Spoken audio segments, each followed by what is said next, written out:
பொதுவா நாம எவ்வளவு சம்பளம் வாங்கினாலும் மற்றவங்க நம்மை சார்ந்தவங்க மாசமானா எவ்வளவு சம்பளம் வாங்குறாங்க என்ற கேள்வியும் நம் மனதுக்குள்ள அப்பப்போ எழும். அதே போலத்தான் தமிழ்நாடு முதலமைச்சர் விஜய் அவர்கள் மாசம் எவ்வளவு சம்பளம் வாங்குறாங்க, அமைச்சர்கள் எம்எல்ஏக்கள் இவர்கள் மாசம் எவ்வளவு சம்பளம் வாங்குறாங்க, இவர்களுக்கு என்ன மாதிரியான சலுகைகள்லாம் கொடுக்கப்படுகிறது, முதலமைச்சர் விஜய் அவர்களுக்கு என்ன மாதிரியான பாதுகாப்பு கொடுக்கப்படுகிறது, அது மட்டும் இல்லாம இந்தியாவின் டாப் 10 பணக்கார முதலமைச்சர்கள் யார், இவர்களுடைய சொத்து மதிப்பு என்ன, இந்த லிஸ்ட்ல தமிழ்நாடு முதலமைச்சர் விஜய் அவர்களும் இருக்கிறார்களா, இது போன்ற பல்வேறு கேள்விகளுக்கான பதில இந்த காணொலி மூலம் ரத்தின சுருக்கமா காண இருக்கிறோம். வாங்க வீடியோக்குள்ள போலாம்.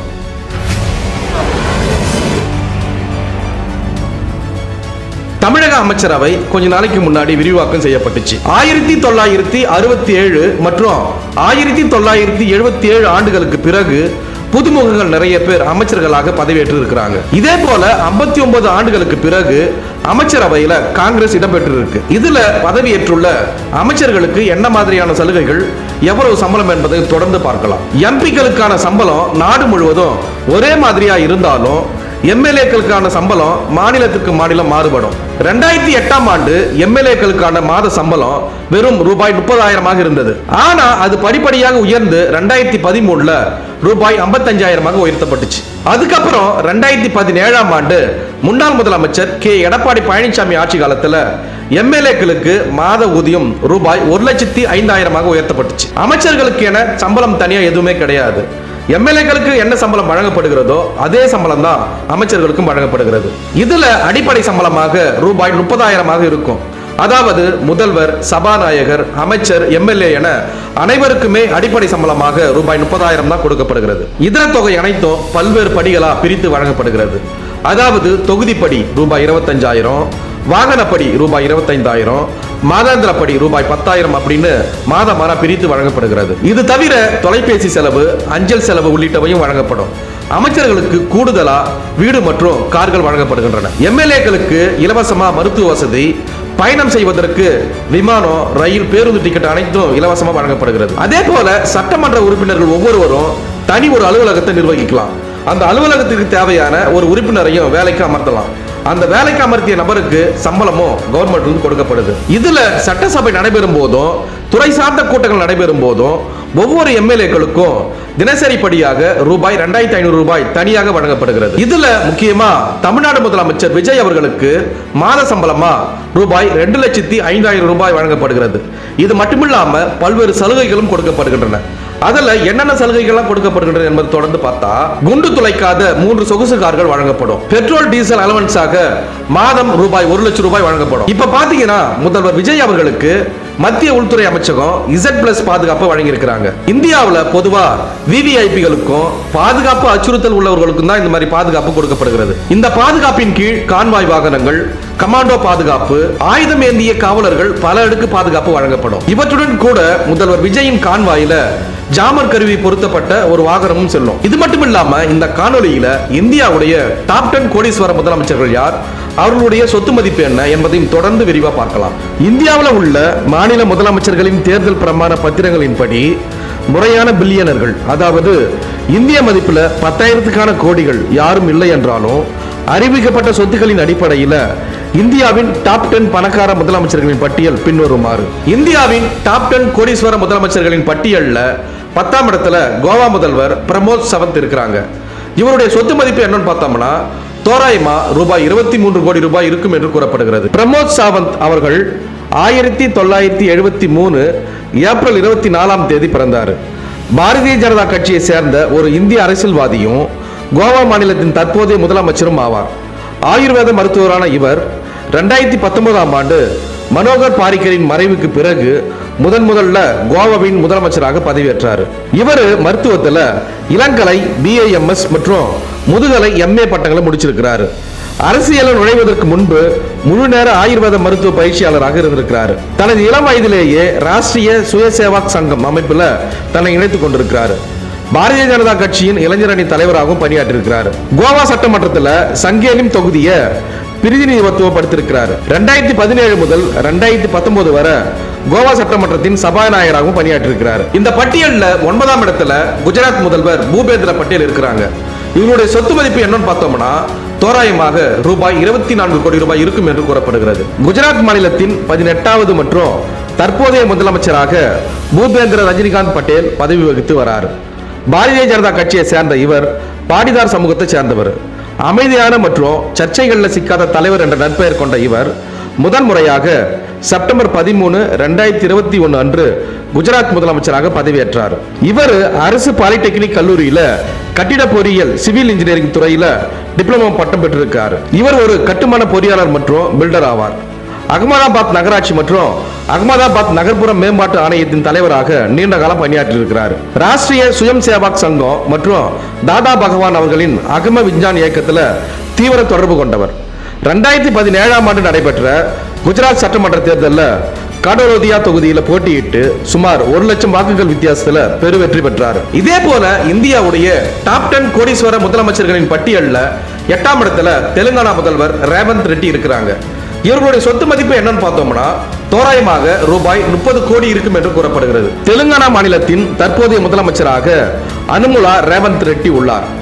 காங்கிரஸ் கட்சியை சேர்ந்த இவர் 2023 டிசம்பர் 7ஆம் தேதி தெலுங்கானாவின் 2வது முதலமைச்சராக பதவியேற்றார். தீவிர அரசியல் தடமதித்து அடிமட்ட தொண்டராக தனது பயணத்தை தொடங்கி மாநிலத்தின் முதலமைச்சராக உயர்ந்தவர். அவரது அரசியல் மற்றும் வாழ்க்கை வரலாறு பற்றிய முக்கிய தகவல்கள் என்னன்னா, இவர் நவம்பர் 8, 1969 அன்று நாகர்குர்னூல் மாவட்டம் தற்போதைய வனர்பத்தி மாவட்டம் கொண்டாரெட்டிப்பள்ளி கிராமத்தில் ஒரு விவசாய குடும்பத்தில் பிறந்தவர். ஒஸ்மனியா பல்கலைக்கழகத்தில் கலைப்பிரிவில் இளங்கலை பட்டம் பெற்றவர். அதே போல ஏபிவிபி மாணவர் அமைப்பில் தீவிரமாக செயல்பட்டார். 2006ஆம் ஆண்டு மிட்ஜில் மண்டலத்தில் சுயேட்சையாக போட்டியிட்டு ஜிபிடிசி உறுப்பினர் ஆனார். அதைத் தொடர்ந்து 2007ஆம் ஆண்டு நடைபெற்ற உள்ளாட்சி அமைப்பு தேர்தலிலும் சுயேட்சையாக போட்டியிட்டு எம்எல்சியாக தேர்ந்தெடுக்கப்பட்டார். இதுல என் சந்திரபாபு நாயுடுவின் தெலுங்கு தேசம் கட்சியில் இணைந்து 2009 மற்றும் 2014 சட்டமன்ற தேர்தல்களில் கொடுங்கல் தொகுதியில் போட்டியிட்டு எம்எல்ஏவாக தேர்ந்தெடுக்கப்பட்டார். அதன் பிறகு 2017ஆம் ஆண்டு தெலுங்கு தேசம் கட்சியில இருந்து விலகி இந்திய தேசிய காங்கிரஸ் கட்சியில இணைந்தார். அதன் பிறகு 2023ஆம் ஆண்டு நடைபெற்ற தெலுங்கானா சட்டமன்ற தேர்தலில் காங்கிரஸ் கட்சியை முன்னின்று வழிநடத்தினார். காங்கிரஸ் கட்சி பெரும்பான்மை இடங்களை பெற்று ஆட்சியை பிடித்ததை அடுத்து டிசம்பர் 7, 2023 அன்று தெலுங்கானா மாநிலத்தின் முதலமைச்சராக பதவியேற்றார். இந்த பட்டியலில் 7ஆம் இடத்துல புதுச்சேரி முதல்வர் என் ரங்கசாமி அவர்கள் இருக்கிறாங்க. அவருடைய சொத்து மதிப்பு என்னன்னு பார்த்தோம்னா தோராயமாக ரூபாய் 38 கோடி ரூபாய் இருக்கும் என்று கூறப்படுகிறது. புதுச்சேரி முதலமைச்சரான என் ரங்கசாமி புதுச்சேரி மாநிலத்தின் மிக மூத்த மற்றும் செல்வாக்கு மிக்க அரசியல் தலைவர்கள் ஒருவர் ஆவார். எளிமையான வாழ்க்கை முறைக்கு பெயர் பெற்ற இவர் அகில இந்திய நமது ராஜ்ய காங்கிரஸ் அதாவது என்ஆர் காங்கிரஸ் கட்சியின் நிறுவனர் ஆவார். இவர் 1950 ஆகஸ்ட் 4 அன்று புதுச்சேரியில் உள்ள ஒரு தமிழ் குடும்பத்தில் நடேசன் கிருஷ்ணசாமி மற்றும் பாஞ்சாலி ஆகியோருக்கு மகனாக பிறந்தார். புதுச்சேரி தாகூர் கலைக்கல்லூரியில் வணிகவியல் இளங்கலை பிகாம் பட்டமும் டாக்டர் அம்பேத்கர் அரசு சட்டக்கல்லூரியில் இளங்கலை சட்டமும் LLBயும் பயின்றார். தொடக்க காலத்தில் ஜனதா தளம் கட்சியை சேர்ந்த முன்னாள் அமைச்சர் பி பெத்த பெருமாளிடம் உதவியாளராக தனது அரசியல் வாழ்க்கையை தொடங்கினார்.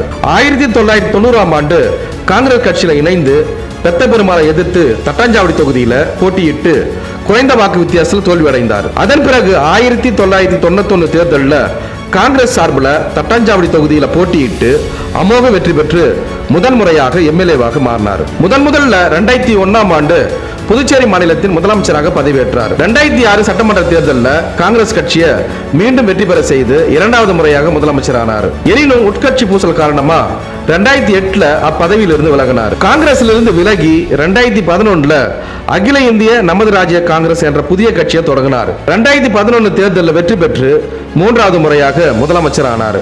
2021 சட்டமன்ற தேர்தலில் தேசிய ஜனநாயக கூட்டணியில போட்டியிட்டு வெற்றி பெற்று 4வது முறையாக முதலமைச்சர் ஆனார். இப்போ 2026 சட்டமன்ற தேர்தலில் AINRC தலைமையிலான தேசிய ஜனநாயக கூட்டணி மீண்டும் பெருவாரியான இடங்களில் வெற்றி பெற்று என் ரங்கசாமி புதுச்சேரி யூனியன் பிரதேச வரலாற்றில் இதுவரை இல்லாத சாதனையாக 5வது முறையாக முதலமைச்சராக பதவியேற்றார். இந்த டாப் 10 கோடீஸ்வர முதலமைச்சர்களின் பட்டியலில் 6ஆம் இடத்துல மத்திய பிரதேஷ் முதல்வர் மோகன் யாதவ் உள்ளார்.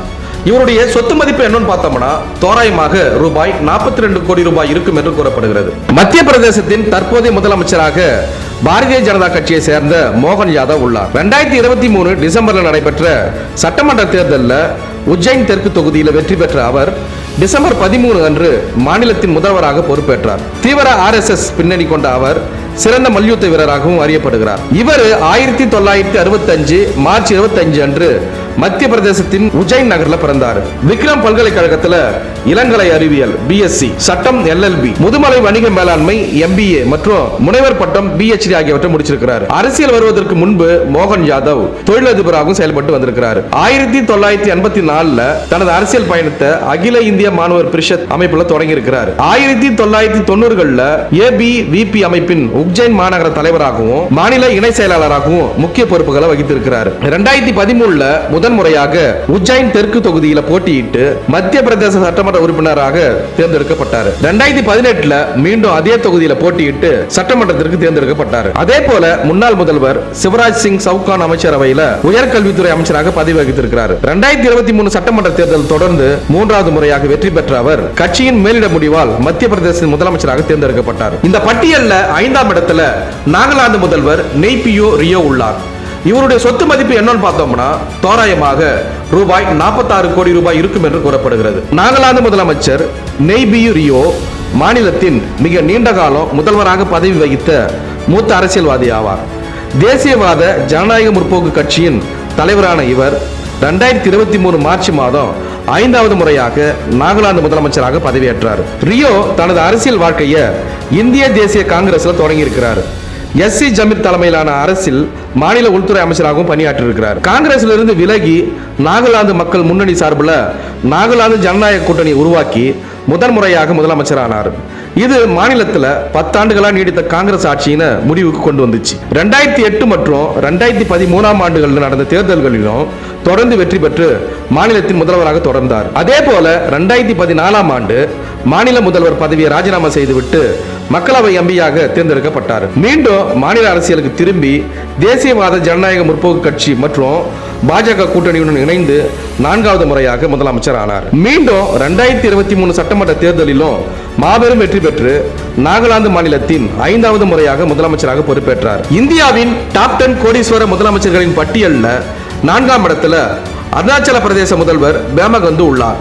இவருடைய சொத்து மதிப்பு என்னன்னு பார்த்தோம்னா தோராயமா ரூபாய் 332 கோடி ரூபாய் இருக்கும் என்று கூறப்படுகிறது. அருணாச்சல பிரதேசத்தின் தற்போதைய முதலமைச்சர் பேமா காண்டு அம்மாநிலத்தின் இளம் மற்றும் நீண்ட காலம் பணியாற்றும் தலைவர்கள் ஒருவர் ஆவார். இவர் 2016 ஆண்டு முதலமைச்சராக பதவியில் இருந்து வரார். பாரதிய ஜனதா கட்சியின் முக்கிய தலைவரான இவர் 2024 ஜூன் மாதம் நடைபெற்ற சட்டமன்ற தேர்தலில் பெரும்பான்மை பெற்று தொடர்ந்து 3வது முறையாக முதல்வர் ஆனார். 2011 ஆண்டுல இவரது தந்தை ஹெலிகாப்டர் விபத்தில் துரதிர்ஷ்டவசமாக உயிரிழந்தார். அந்த இடைத்தேர்தலில் வெற்றி பெற்று அரசியல் அடியெடுத்து வச்சார். அதே போல 2016 ஆண்டுல அரசியல் நெருக்கடியின் காரணமா முதல் முறையாக மாநிலத்தின் முதலமைச்சராக பதவியேற்றார். இதே போல இந்தியாவுடைய டாப் 10 கோடீஸ்வர முதலமைச்சர்களின் பட்டியலில் 3ஆம் இடத்துல தமிழ்நாடு முதலமைச்சர் சி ஜோசப் விஜய் இருக்கிறாங்க.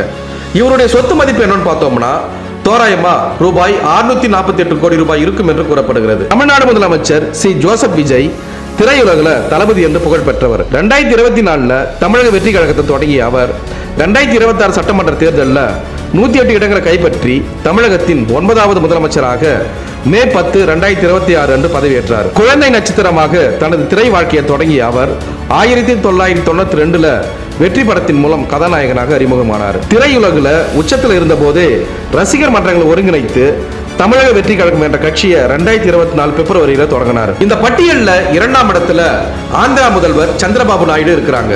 இவருடைய சொத்து மதிப்பு என்னன்னு பார்த்தோம்னா தோராயமா ரூபாய் 931 கோடி ரூபாய் இருக்கும் என்று கூறப்படுகிறது. ஆந்திர பிரதேச முதலமைச்சர் நாரா சந்திரபாபு நாயுடு நவீன ஆந்திராவை உருவாக்கியவர் மற்றும் அம்மாநிலத்தில் அதிக காலம் முதலமைச்சராக பதவி வகித்தவர் ஆவார். தெலுங்கு தேசம் கட்சியின் தலைவரான இவர் ஹைடெக் முதல்வர் என்று அறியப்படுகிறார். பல்வேறு அரசியல் திருப்பங்கள் மற்றும் சவால்களை கடந்து 2024 முதல் மீண்டும் ஆந்திர மாநில முதலமைச்சராக பணியாற்றி வரார். இவர் தனது அரசியல் பயணத்தை காங்கிரஸ் கட்சியில தொடங்கிய இவர் 1978 ஆண்டு சந்திரகிரி தொகுதியில் போட்டியிட்டு ஆந்திர பிரதேச சட்டப்பேரவைக்கு தேர்ந்தெடுக்கப்பட்டார். இறுதியா இந்தியாவுடைய டாப் 10 கோடீஸ்வர முதலமைச்சர்களின் பட்டியலில் முதலிடத்துல கர்நாடகா முதல்வர் TK சிவகுமார் இருக்கிறாங்க.